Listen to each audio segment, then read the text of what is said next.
네, 안녕하십니까 여러분, 안쌤입니다. 제가 오늘 기분이 참 좋습니다. 왜냐하면 오늘 저한테 도착한 이력서가 문제가 별로 없기 때문입니다.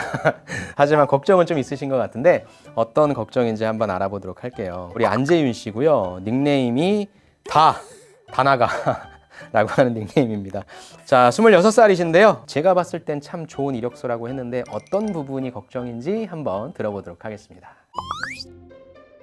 안녕하세요. 올해는 취업에 성공하고 싶은 26 안재윤입니다.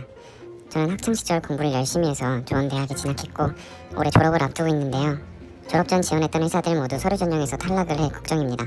서류 전형만 통과하면 나머지는 정말 자신이 있다고 생각하는데 서류 전형에서 계속 탈락을 해버리니 저의 좋지 않은 학점 때문인지 아니면 다른 문제가 있는 건지 잘 모르겠습니다. 올해는 취업에 성공하고 싶은데 제 이력서 중 어떤 부분을 수정해야 할까요? 이력서 드림이 도와주세요. 말씀하신 것처럼 수재십니다, 수재. 과학고를 나오셨고요. 아주 좋은 대학교의 전기전자공학부를 다니고 계시네요. 수상 내역을 봤는데 대상 받으셨습니다. 제출한 논문이 최종 50대 우수 논문으로 선정됐고 이듬해 학술 발표 대회에서는 전국 1등. 그런데 딱 여기까지 열심히 해야 되겠다는 생각을 가지고 공부를 열심히 하신 것 같아요. 근데 그게 딱 대학교 올 때까지에서 멈춘 것 같다라고 하는 느낌이 가장 큰 문제가 아닐까 싶습니다. 평가자가 재윤 씨의 이력서를 본다라면 기대하는 바가 있을 거예요. 근데 기대하는 바를 과연 대학교 이후에 충족시켜 주었을까를 봤을 때 어학 성적도 토익이 745점의 토익 스피킹의 5급이죠. 기대치에 조금 못 미치는 것 같다. 그럼 다른 걸 또 볼 거란 말이죠.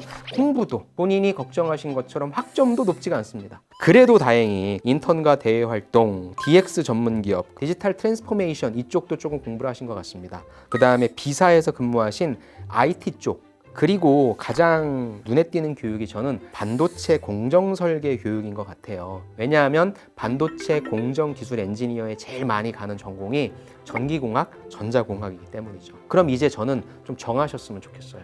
전기전자를 나왔기 때문에 일반적인 반도체 트랙으로 들어가실 거면 조금 더 추가적인 반도체에 뎁스 있는 경험을 좀 해주셨으면 좋겠습니다. 실무 경험 같은 거. 아니면 실질적으로 실습 같은 걸 좀 해보셨으면 좋겠어요. 그래서 반도체 제조 쪽으로 내가 들어갈 거다라고 한다면 반도체 산업과 2차 전지 쪽 이쪽을 좀 노리시면 괜찮을 것 같고요. 지금 관심 있는 쪽이 IT 쪽이다라고 한다면 DX 전문 기업에서 인턴하셨고 스킬도 AWS도 있고 C++, 자바, 매트랩, 파이썬 많거든요. 그럼 아예 IT 기업 쪽으로 설정을 해놓고 한번 지원을 해보시는 게 어떨 것 같아요. 이제 스타트를 하시는 거니까 내가 제조기업단에 있어서 엔지니어로 갈 것인가 아니면은 모든 산업 쪽에 있어서 아우를 수 있는 IT로 갈 것인가를 정하신 다음에 거기에 맞게 본인의 경험들을 좀 서술해 보시는 게 필요할 것 같습니다. 자기소개서를 보내주신 내용을 보니까 자기소개서에 문제는 없습니다.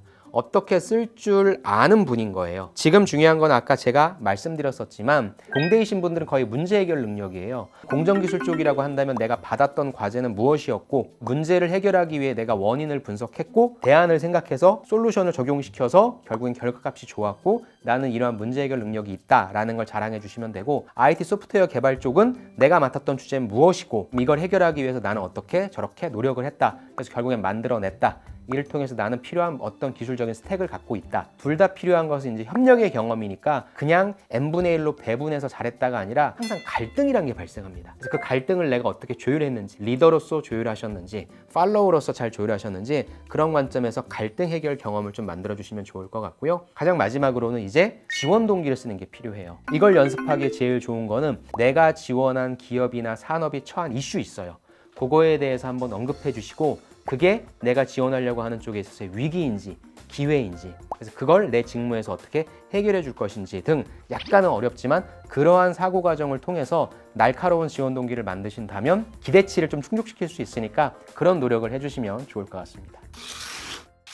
이공계 분들은 학점이 낮으면 불리합니다. 전공으로서 그 직무랑 연결되는 부분이기 때문에 학점이 낮다라고 하는 것은 사실상 좀 직무 역량이 떨어진다라고 볼 수밖에 없죠. 그럼 이걸 보완하기 위해서 자격증이라고 하는 부분을 취득할 수 있겠죠. 전기전자니까 전기에 관련된, 전자에 관련된 아니면 공정기술 엔지니어 쪽은 ADSP라든지 SQLD라든지 이런 자격증이 있으니까 그런 식으로 좀 커버를 해주시면 될 것 같은데 전공과는 상관없는 IT 소프트웨어 개발 쪽으로 간다라고 한다면 IT 관련한 소프트웨어 관련해서의 다양한 자격증들 아니면 내가 어느 정도를 할 수 있다라고 하는 본인의 어떤 수준을 좀 언급해 주시고 제일 좋은 건 프로젝트를 좀 해봤다. 인턴하신 경험이 있잖아요. 저기서 내가 무엇을 활용해서 어떤 결과를 냈는지에 대한 실질적인 성과, 사례 위주로 좀 말씀을 해주시면 좋을 것 같습니다.